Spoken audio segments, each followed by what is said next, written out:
chopped him round his neck, both sides, in the back of his head. And after they'd finished with him, his head was just resting on his shoulders. And that was it. Like there was nothing holding it on. And that was it. Sorry, can we go back to the beginning? They led them out of the trucks. All right. They led him into the middle of the square. The guy's hands were tied behind his back. He looked as though he'd been drugged or beaten up or something. He was wobbling about all over the place. He wasn't resisting. They led the girl off to the right-hand side as I were looking at it. She was veiled. I didn't see her face. Any road, they knelt her down by this pile of sand. It's daft, but you see, I'd still no idea what was going to happen to her. I mean, I knew she wanted to pass her by her out like that, but as far as I was concerned, there was just one guy we're going to get done. I kept trying to get a better view, and there were these big iron wheels at my back, and there were all these Arabs, lad, perched on the wheels and on the wall behind, just like vultures. Anyway, I ran round the back of the crowd, and I made towards them. We were about halfway there, and the shooting started.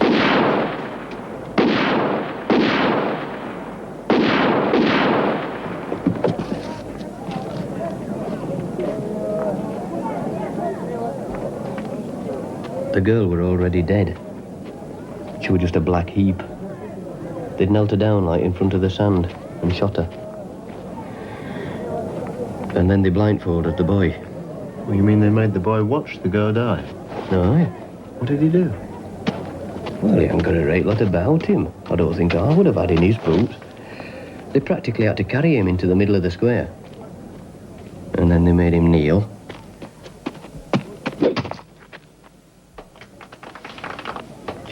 I tell you, I was shaking. I've never seen anything like that before. And all through the execution, there was this guy sitting next to me. And he never watched the execution, he was watching me all the time. I was a bit wary, like, but I carried on. How did the crowd react? Well, it wasn't like Wembley. Just the odd clap when it were being done. You see, in their eyes, it's like ridding themselves of a murderer. It's against the laws, you know. The debt's set in the ways. And then these blokes, police or whatever they were, piled the bodies onto stretchers and chucked them in the back of the trucks. And the crowd pissed off, and that was it. Why are you picking on those people? Their only crime is that they are living centuries behind us.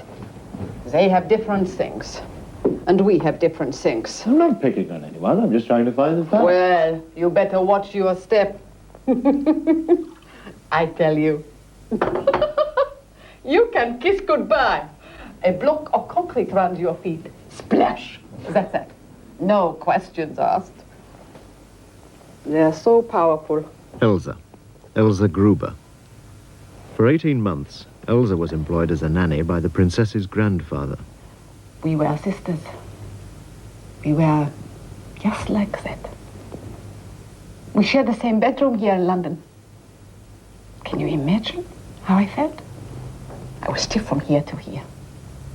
I couldn't eat, I couldn't do anything. I was so delirious, I locked myself up. I was hysterical. One day I just phoned them up. I want to go home. But that's none of your business. This is our 4th meeting. When Jackson broke his story to the press, Elsa rushed in to the family's defense. Now she's writing a book. I feel with them. I feel their dilemma. It's their way, it's their law. He had to do it to her. Who had to? Her grandfather, of course. You mean the old prince? Yes, the king's elder brother. But he wasn't responsible. The princess was tried before a court. I know, my dear. But why did you say he had You to tell do it? your story and I'll tell mine. Then we'll see who's the prize idiot. I've already told you too much. You just tell your people to get off their backsides and work on that contract. I had a rotten, damned family. That was the first family I ever had. I I was treated like a queen down there, looked after, provided for, taken round the world. What more do you want? I adore the way I've been treated. And that's what I'm going to write about in my book. My book is not going to be about the princess. She's just there to get attention. Can I ask you one basic question? You've heard my version. Now, all I need to know... I'm not answering any questions. Not until those lousy bums in your office get off their backsides. Listen, it's not their fault. We're actually waiting for your people. Let's not go into all that again. Just one basic question. Is the story I've been given true? Or at least true in all its essentials? Because obviously if it isn't... I was the only person who lived in that country and was witness to all those things. I'm the only person who found that out. For weeks, Elsa's book overshadows all our discussions. She won't give me anything without consultations with lawyers, a contract, a guaranteed fee, and so on.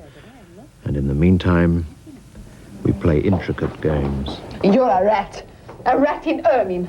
All this smooth talk on the outside, and you are just a dirty little common cheat underneath. What are you talking about? I know what you were up to today.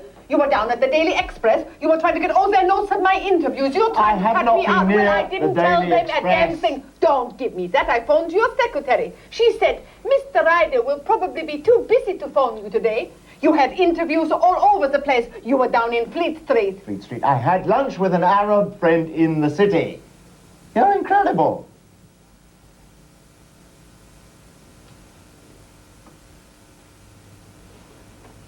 Sit down.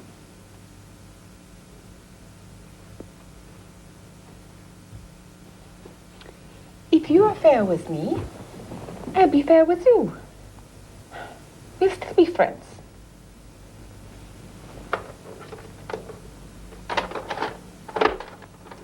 My agent would kill me if she saw what I was doing. And mind you don't tell her. Don't tell her anything.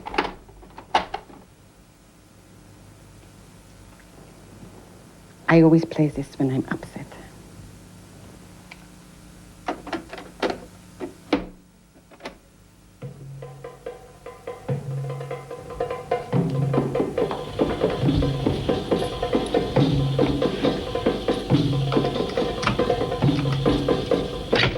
Remember, not a word to my agent.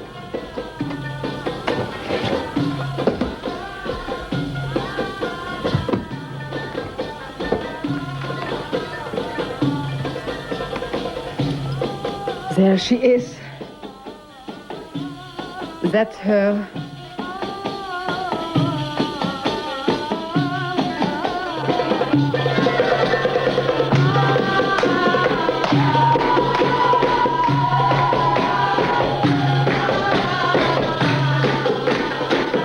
She was so beautiful, slim, something of a wild animal.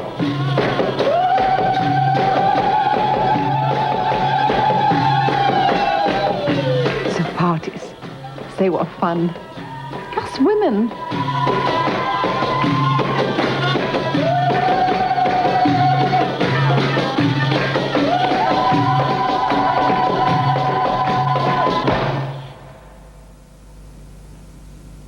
She and I are just like that. I've seen the girl in a palace. I've seen her execution in a parking lot. Now, I know that she met the boy in Beirut. I have to go there, find some of her classmates. Or his. Why did he go back with her? Why did she go back? And why did she stand up in front of that court and condemn herself to death? Jesus. Who was she? Awitag! Your passport.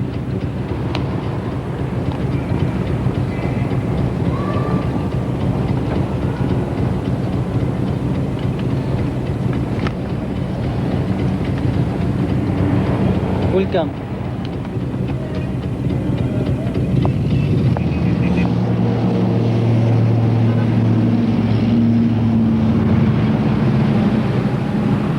The fourth year of the Civil War.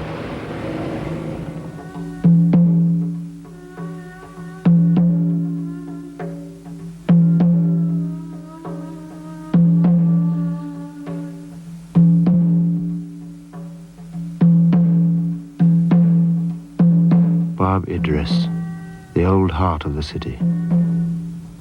How much would a girl here at university have been affected by the pain of Beirut?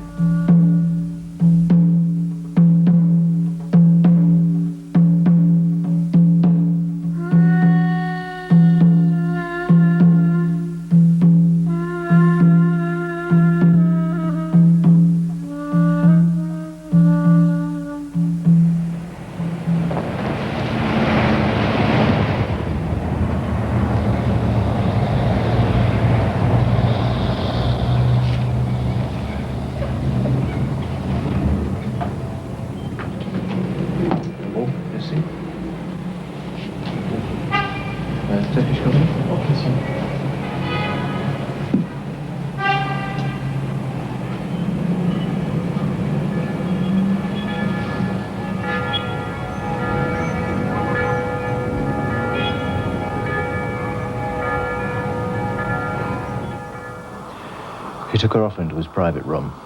I mean, she was his favorite. He said, "What are you doing? You're going to kill yourself. If you carry on like this, there's nothing even I can do to save you." She went back in the court. I spent that first evening with my closest friends in Beirut. Even though this was one of the worst nights of fighting in the city, it was the story of the princess that seemed to touch a personal nerve. Insisting on her own death. Yeah. She was so honest. I feel, I love this girl. I think she was, a free soul. She was like a bird. She wanted to live, to be happy, to sing, to love. And I think that, when she weighed it out, she thought that if she carried on living the way they wanted her to live, she would have also destroyed herself. So in that way, she felt that she still had her dignity. That's very important. In a car park? I mean, I still don't grasp what she thought she could achieve. I can feel why she did this. As a Palestinian, when I was deprived of all these things, of my homeland, of everything that belonged to me, I had the feeling of revolt. I wanted to express it. In the first place, I thought somebody would listen to me, but there was no way. I tried over the years to make somebody listen to my pleading, but nobody gave me an ear. So the outcome of all this feeling was, I felt sometimes that I was going to explode. So, and I am sure she came to that point herself. She had no other expression except to die. But Violet, Sammy, I mean, you're identifying with someone from a highly privileged society, with every material possession. I mean, a princess. Was she a princess? I mean, she was a princess by identity, obviously, that she comes from a royal family. She has all the comforts and the material comforts of life. She rejected this. As far as she is concerned, as a human spirit, she had nothing. She was not a princess. She was not free to move like the Palestinians. She was not allowed to do so many things, and the Palestinian is not allowed to do so many things. He doesn't have the liberty to travel wherever. He hasn't got a passport. He hasn't got an identification. It's the same with her. But they contained her, actually. Like the way they were trying to contain the Palestinian revolution, they contained her by giving her all the material comfort in life. She refused that material comfort. She didn't want it. She wanted to be, and not only to have. As you do. As I do, yes. I want to be.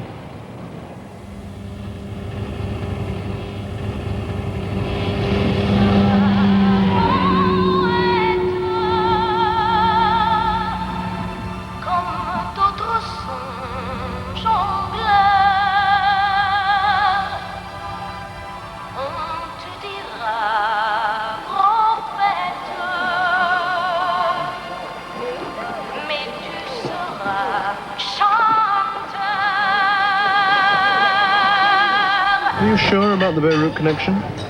Absolutely. The girl was at the Beirut Women's College, 73, 74. The boy was at the American University. Eli Salawi. Is he married? No, just a student. Shukran. He was still executed. The price of meddling with somebody else's wife. What do you know about the husband? Not much. Salawi, professional gossip and raconteur, with his own private network of informers and contacts. The type would like his wife to stay at home and raise many, many children. It wasn't her kind of life. So she refused to live as his wife. Do you accept Badra's version? Absolutely. With the exception that she missed out one important fact. What was that? The girl